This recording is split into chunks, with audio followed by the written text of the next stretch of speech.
K plus M plus B. 3 lettres qui figurent sur la porte d'entrée d'une grande majorité de maisons en Pologne.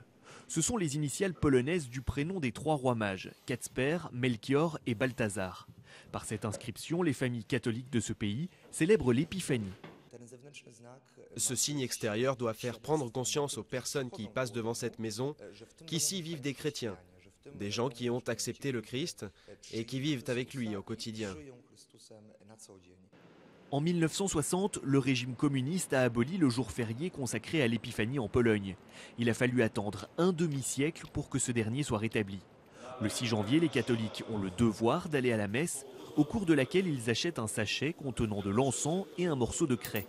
Après la bénédiction, l'encens doit être brûlé dans chaque maison et la craie sert à inscrire les initiales des rois mages sur la porte d'entrée.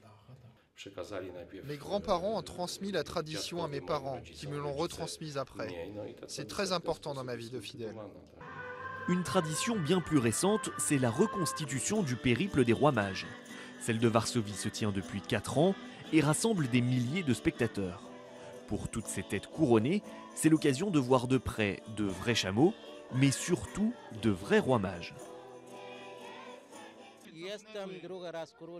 C'est la 2e fois que je suis le roi Balthazar. J'ai commencé l'année dernière et je suis revenu. Là, je vais traverser la ville sur un chameau pour apporter de la myrrhe aux nouveau-nés. À midi, à Varsovie et dans 40 villes polonaises, le cortège démarre sa procession au rythme des chants religieux entonnés par la foule. Des centaines d'enfants ont répondu à l'appel de l'église pour escorter les rois mages. L'Épiphanie est de nouveau une fête nationale en Pologne.